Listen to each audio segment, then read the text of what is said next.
À la une de l'actualité ce soir, Air Burkina, bientôt leader de l'aviation en Afrique de l'Ouest. L'ambition de la compagnie nationale aérienne du Burkina vient d'être confortée avec la signature des mémorandums d'entente avec African Global Development. Au terme de cet accord, Air Burkina et la compagnie va pouvoir acquérir de nouveaux avions, construire une université spécialisée dans le domaine aérien et un centre de maintenance. Le gouvernement burkinabé adhère à ce projet de relance de sa flotte nationale, comme vous le verrez dans ce journal. Et dans ce journal, attention à la qualité de l'air qui se dégrade fortement au Burkina Faso, en cause les gaz carboniques. Et ce n'est pas sans conséquence sur la santé des hommes avec des risques de maladies respiratoires aiguës. Et pourtant, des solutions existent pour réduire drastiquement cette pollution. Quelques-unes à suivre dans cette édition.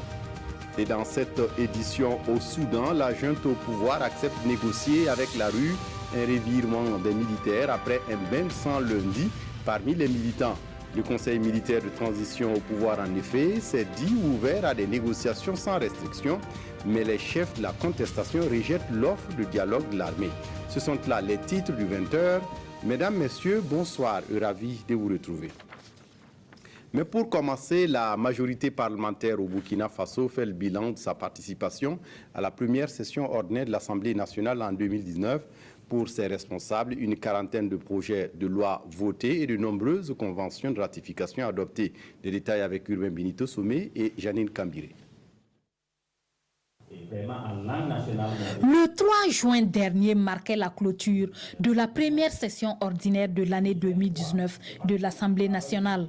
Pendant 90 jours, ce sont au total 42 projets de loi votés et plusieurs conventions de ratification adoptées. Des conventions dont le montant cumulé se chiffre à plus de 768 milliards de francs CFA. Un bilan jugé satisfaisant ressort de la conférence de presse de la majorité parlementaire. Dans le cadre du contrôle de l'action gouvernementale, les parlementaires ont interpellé le gouvernement afin qu'il réponde à certaines préoccupations urgentes des populations. Le chef du gouvernement, pendant cet exercice, a fait remarquer que la situation nationale est toujours marquée par la question sécuritaire et par la fronde sociale, mais qu'en dépit de ces contraintes au plan économique, le taux de croissance est passé de 6,3% en 2017 à 6,6% en 2018, ce qui augure de bonnes perspectives pour 2019. La majorité parlementaire fait aussi une mention spéciale aux forces de défense et de sécurité pour les batailles menées sur le terrain. Les terroristes doivent savoir que c'est peine perdue, car toutes les religions du Burkina Faso ont toujours su coexister en bonne intelligence sur le même territoire et elles ne tomberont pas dans le piège de la division. Les groupes parlementaires MPP et Burkinlim, réunis au sein de la majorité, notent qu'au-delà des votes de loi, les députés ont pris part aux sessions des parlements de la CEDEAO et du Parlement africain, avec une participation du président de l'Assemblée à des rencontres en Chine, en Arabie Saoudite et en Turquie. Dans l'actualité ce soir, Air Burkina et African Global Development s'entendent pour relancer la flotte de la compagnie nationale burkinabé. Les deux parties viennent de signer ce mercredi un mémorandum d'entente dans ce sens. Le projet de relance va consister à l'acquisition de nouveaux avions, la construction d'une université spécialisée dans le domaine aérien et d'un centre de maintenance. Paul-David Bambara et Frédéric-Étienne Bassenga étaient témoins de la signature compte rendu. Air Burkina amorcer un autre virage de son développement. Ce mémorandum d'entente avec son partenaire African Global Development, groupe basé aux États-Unis, sonne comme une grande opportunité au regard du projet qui est ambitieux. Avec African Global Development, Air Burkina est le roi dans les airs de l'Afrique de l'Ouest. Une dizaine d'avions en plus, la construction de 6 nouveaux aéroports à l'intérieur du Burkina, la création d'un centre de formation, l'érection d'une usine de maintenance reconnue par tous les constructeurs, 2 vols par jour en Europe, des vols en Amérique du Nord sans compter l'Afrique et l'intérieur du Burkina, Air Burkina peut maintenant affronter le marché unique aérien africain qui sera pour bientôt. Il y aura de vraies opportunités pour Air Burkina. Lorsque vous regardez un peu l'évolution du trafic dans la sous-région et particulièrement en Afrique, les prévisions de l'IATA prévoient à peu près le triplement de la demande de voyage aérien dans les 20 prochaines années. Alors, si Air Burkina veut profiter de cette opportunité, il faut qu'elle se repositionne. Et pour se repositionner, elle a besoin d'avions, elle a besoin d'un nouveau business model.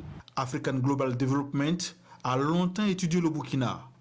Ouagadougou est au cœur de l'Afrique de l'Ouest, une position stratégique pour le développement de Air Burkina. Notre motivation, c'est surtout la position stratégique du Burkina Faso. En plus, selon les études, chaque 2 heures, on a plus de 400 millions de personnes qui voyagent autour du Burkina. C'est vraiment une position que nous souhaitons exploiter au profit de tout le monde. Cette signature marque le début des discussions profondes entre Air Burkina et African Global Development. Cette discussion achevée, le dossier sera porté en Conseil des ministres. Ce partenaire-là a, je pense, les moyens de nous accompagner le plus rapidement possible. Et quand vous voyez le dossier que nous avions, non seulement la vision est très claire, et vous avez vu comment elle est détaillée donc, pour l'Europe, l'ensemble donc, des appareils qui sont prévus. Vous avez vu comment il a détaillé aussi pour l'Afrique l'ensemble des appareils qui sont prévus et les vols intérieurs. Je pense que nous aurons en tout cas l'occasion de rattraper le temps.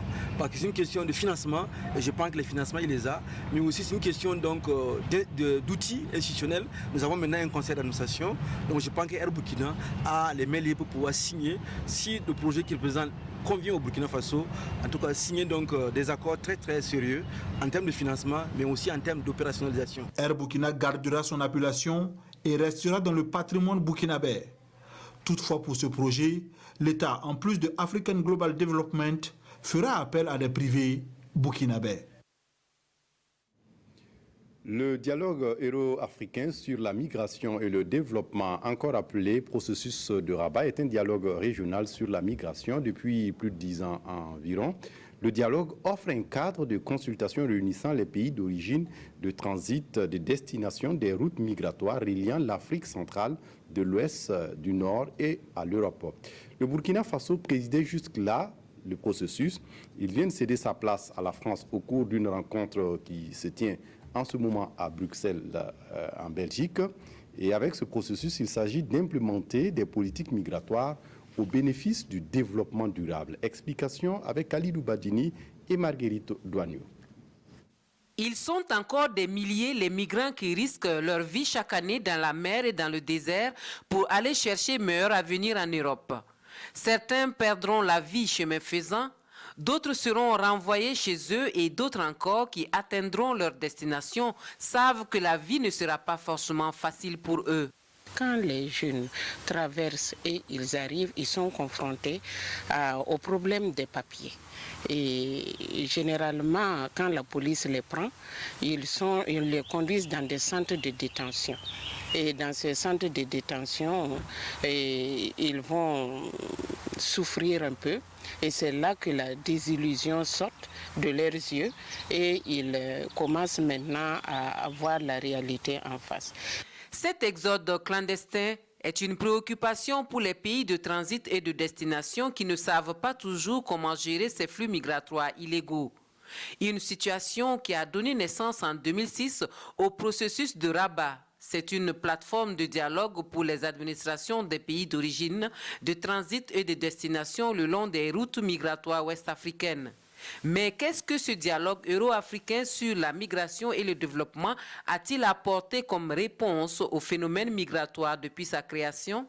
Qu'avant, nous ne nous comprenions pas. Vous savez que pour déjà résoudre une question, il faut qu'on soit au même niveau de compréhension des notions. La cause profonde de la migration, il fallait d'abord que l'Afrique et l'Europe se concertent pour arrêter les vraies causes de la migration. Et je pense que c'est ce dialogue qui a permis d'avoir aujourd'hui quelque chose de substantiel.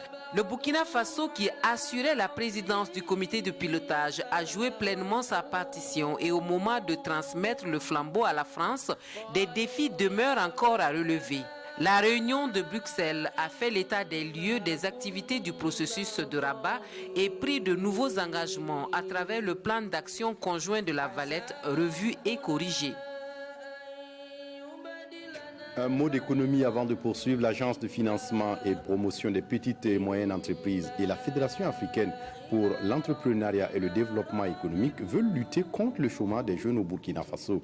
Les deux parties se sont retrouvées ce lundi 3 juin à Banfoura dans les Cascades pour lancer une caravane nationale dénommée Entreprendre à 0 francs. Des détails de la caravane avec Moussa Sanou sur place à Bobo. Lutte contre le chômage des jeunes au Burkina, les autorités lancent ici à Banfoura la caravane nationale Entreprendre à 0 francs, un nouveau concept qui entend outiller les jeunes à se prendre en charge à travers la création sans financement extérieur de leurs propres entreprises. Et le but, c'est de s'aimer donc, dans l'esprit de nos jeunes et de nos femmes donc, des régions avant d'arriver dans les capitales. Donc ce germe-là qui permettra d'entreprendre sans attendre un financement extérieur. Cela vient donc de notre expérience sur le terrain qui permet de se rendre compte au finish, après 10 années d'exercice, que le problème des PME, la première préoccupation, ce n'est pas l'accès au financement. Cette caravane nationale Entreprendre à 0 francs est une initiative conjointe de l'Agence de financement et de promotion des petites et moyennes entreprises et de la Fédération africaine pour l'entrepreneuriat et le développement économique. Qui parle d'emploi parle de la jeunesse. L'État seul ne peut pas les employer. Donc il faut surtout employer. Et entreprendre à 0 francs, c'est la bienvenue pour permettre aux jeunes de pouvoir entreprendre leurs propres activités. Dans le domaine de l'agro-business par exemple. Voilà. Donc c'est une activité très importante pour nous. Le gouvernement est là pour soutenir l'activité qui s'inscrit en tout cas en droite ligne des missions du PNDS, notamment à son axe 3. Cette caravane Entreprendre à 0 francs entend toucher près de 10 000 jeunes d'ici à 2020 à travers tout le Burkina. Elle constitue la première phase d'un projet qui vise à terme la formation de 200 000 jeunes en entrepreneuriat. Éducation à présent, c'est demain 6 juin que débutent les épreuves du BEPC au Burkina Faso. À quelques heures, comment se sont préparés les candidats pour affronter ces examens? En tout cas, du côté de l'administration de ces examens, on affirme que tout est fin prêt. Le point est avec Vincent Tiendrebego. Au lycée Philippe Zenda Kaboré ce matin, l'heure n'est plus au cours. Individuellement ou en groupe, les élèves en classe de 3e sont en séance de révision pour certains. Pour d'autres, c'est le temps des dernières explications. C'est le cas de cet élève qui relit une dernière fois son cours de sciences de la vie et de la terre. Je suis en train de bosser SVT. J'ai appris toutes les leçons dans toutes les matières. Je suis prête et je suis en train de réviser pour demain. À 24 heures de l'examen, beaucoup se montrent sereins et se disent confiants et prêts pour affronter les épreuves de demain. Pour l'examen de demain, je suis pratiquement prêt. Donc, j'ai pas trop peur. Je suis comme dans les devoirs de composition, je suis confiant. Donc, je prends ça juste comme une composition et puis voilà. En ce moment, ça me reste 3 leçons à bosser. Et puis, je sais que d'ici le soir, je vais finir ça. Je suis prêt, quelles qu'en soient les matières. Je prie grâce à Dieu seulement qu'il n'y a pas de panique demain et que Dieu facilite les choses pour l'examen. Pour l'administration, l'essentiel a été fait. Le programme académique a été achevé et des cours de mise à niveau ont même été dispensés à certains élèves. Cette année, les cours n'ont pas été beaucoup perturbés, mais c'est surtout les évaluations qui nous ont amenés quand même à une fin de trimestre et d'année un petit peu difficile. Mais Dieu merci, tout est rentré dans l'ordre. Pour ce qui est de la préparation des candidats aux examens, ça s'est passé comme chaque année. Je pense que le problème ne devra pas se poser. Cette année, j'ai tenu une classe de 3e en mathématiques. Et malgré la situation particulière, le caractère particulier de l'année, nous avons pu achever le programme. On va compter sur ces élèves-là pour des bons résultats à cette session de l'examen du BPC. Dans ce centre d'examen qui compte 5 jurys, environ 2000 élèves doivent répondre demain matin à l'appel des candidats. Dans l'actualité ce soir, attention à la qualité de l'air qui se dégrade fortement au Burkina Faso. En cause, les gaz carboniques et ce n'est pas sans conséquence sur la santé des hommes avec des risques de maladies respiratoires aiguës. Et pourtant, des solutions existent pour réduire drastiquement cette pollution. Présentation avec Omar Zombri. La qualité de l'air de Ouagadougou se dégrade de façon considérable. Une dégradation progressive que constatent impuissants les spécialistes de l'environnement. En novembre 2018, ils ont effectué des mesures sur la qualité de l'air. Les données relevées sont alarmantes. L'air de Ouagadougou est pollué pour les paramètres pour lesquels nous avons effectué le suivi. On a obtenu un écart moyen par rapport aux normes de plus de 185%. Donc, ce qui nous amène en tout cas à dire que la situation est assez préoccupante.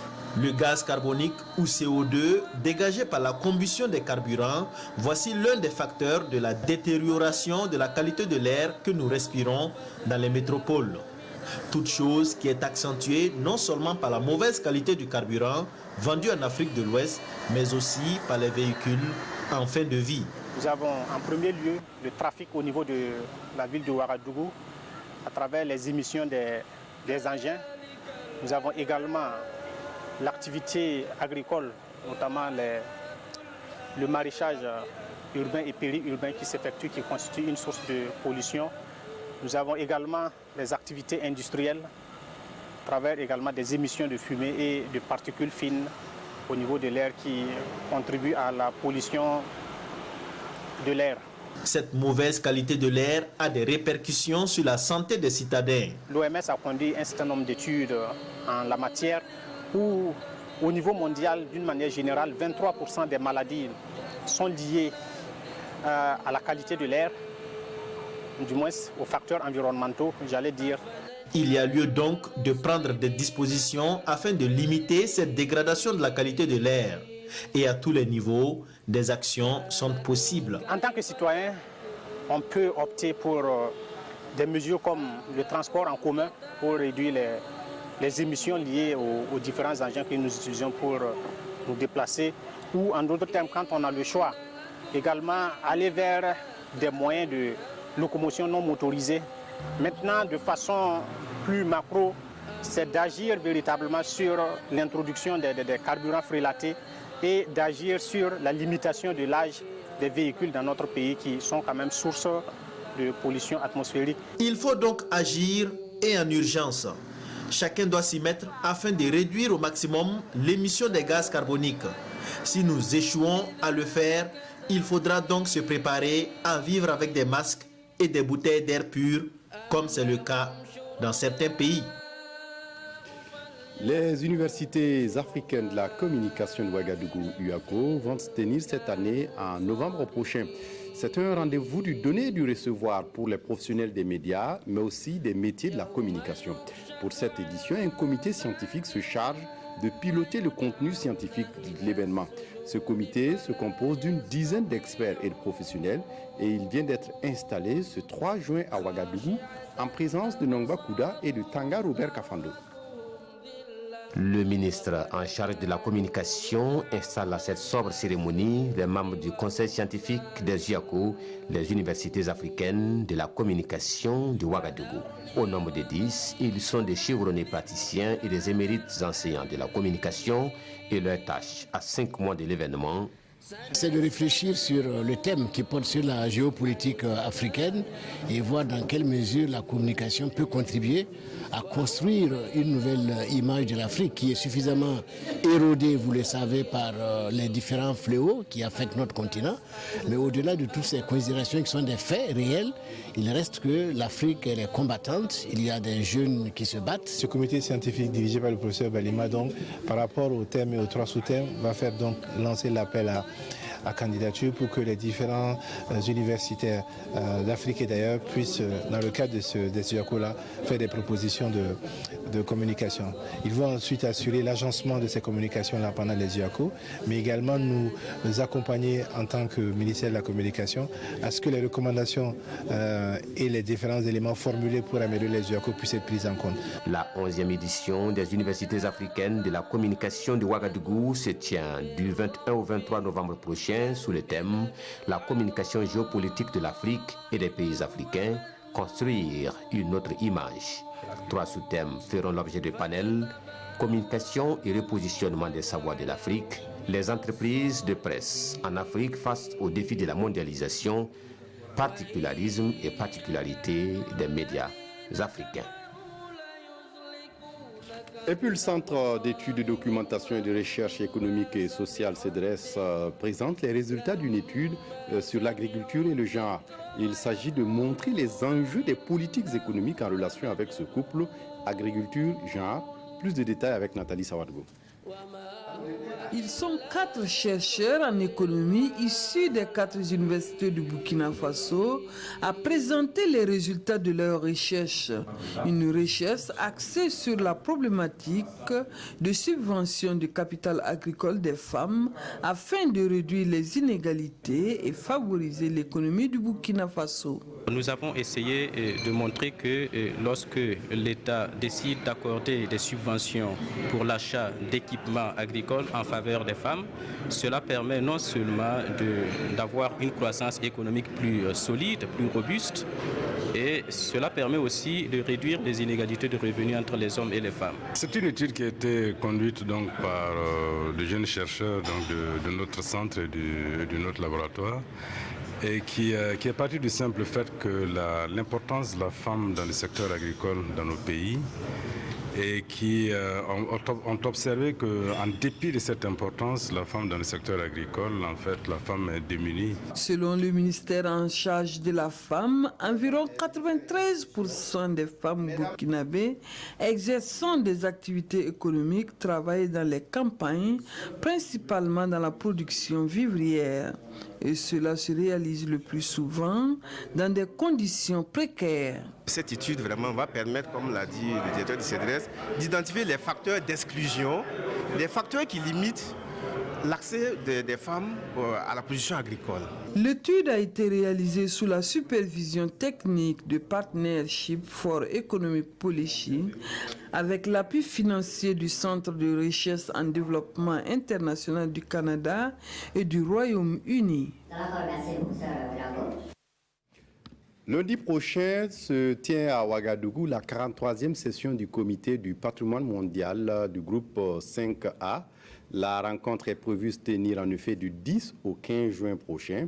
Elle sera une occasion d'appropriation pour les pays membres des directives opérationnelles de l'UNESCO en matière de gestion du patrimoine. À cette session, le Burkina Faso va introduire un dossier sur le classement des sites de métallurgie ancienne au patrimoine mondial. Aruna Mare. Le Burkina Faso est dans la course pour l'inscription de ces sites de métallurgie ancienne du fer sur la liste du patrimoine mondial de l'UNESCO. Ces sites font partie des 6 biens majeurs retenus au plan national. Une fois acceptée, leur inscription sera un label de plus pour le Burkina, mais pas seulement. Ce sont des vestiges uniques et irremplaçables. Et le deuxième objectif, c'est de protéger ces biens-là pour les générations futures.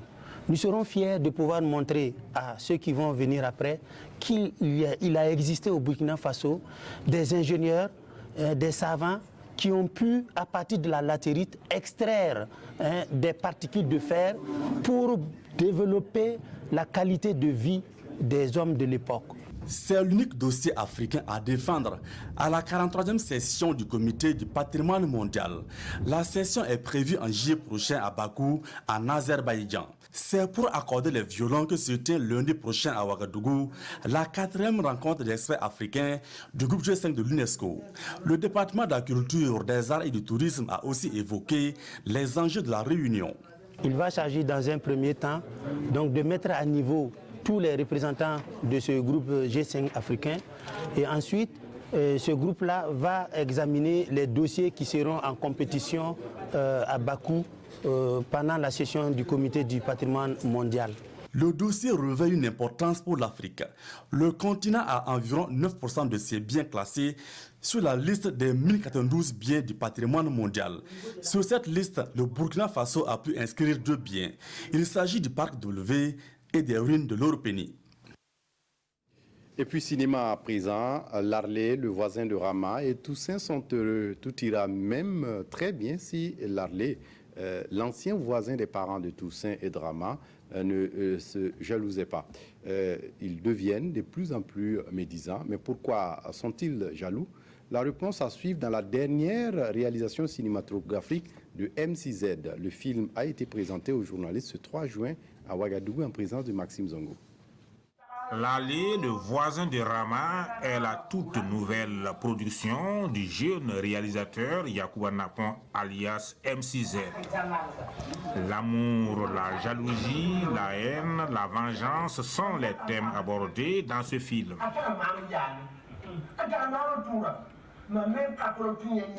Par ce canal, l'auteur entend contribuer à la sensibilisation de la population et surtout sa frange jeune pour un changement positif de comportement. Il y a des choses qu'on vit tous les jours de notre vie et sans prêter attention. J'ai décidé de faire un livret de vie en fait, pour que les gens puissent prendre conscience et faire attention autour d'eux. L'allée, le voisin de Rama, relate la mésaventure d'un homme et son voisin. L'allée, le voisin de Pierre, est foncièrement contre la réussite de celui-ci. Mais malheureusement pour lui, la potion magique finira par le sanctionner pour n'avoir pas su respecter la procédure. Mwenpanga, c'est aussi un autre film de Yacouba Napon, projeté en grande première ce lundi 3 juin à Ouagadougou. Un film qui donne une leçon de vie, comme l'indique son titre, Dieu est à la hauteur de toutes les situations. Pour refermer ce journal au Soudan, le bilan de la répression de lundi ne cesse d'augmenter. Elle a fait au moins 100 morts et des centaines de blessés. Les militaires se disent ouverts aux négociations après avoir fermé hier la porte au dialogue avec les contestateurs. Regardez. Le Soudan s'engage-t-il vers une solution à la crise politique qui ensanglante le pays? À la télévision nationale, le chef du Conseil militaire de transition s'est dit ouvert aux négociations sans restriction après les avoir totalement rejetées la veille. L'Arabie saoudite, qui soutient la junte, milite désormais pour une reprise du dialogue. Depuis lundi, la répression a fait au moins 60 morts, un bilan qui pourrait s'alourdir et plus de 320 blessés. La journée de lundi a été la plus meurtrière, qualifiée de massacre par les habitants de Khartoum lorsque les manifestants ont été réprimés durant leur sit-in devant le QG de l'armée. Depuis le 6 avril, ils se rassemblent devant ce QG pour réclamer le transfert du pouvoir aux civils. Depuis le départ du président Omar el-Béchir, destitué par l'armée le 11 avril, le Conseil militaire de transition dirige le Soudan avec le soutien de paramilitaires déployés dans tout le pays. Un pays dont les rues étaient aujourd'hui vidées de leurs habitants terrorisés, malgré la fête de la fin du Ramadan. Voilà, c'est tout pour ce journal. Ruth Bini-Watara vous retrouve à 22h30 pour la dernière édition. D'ici là, excellente suite de programmes sur la RTB. Au revoir.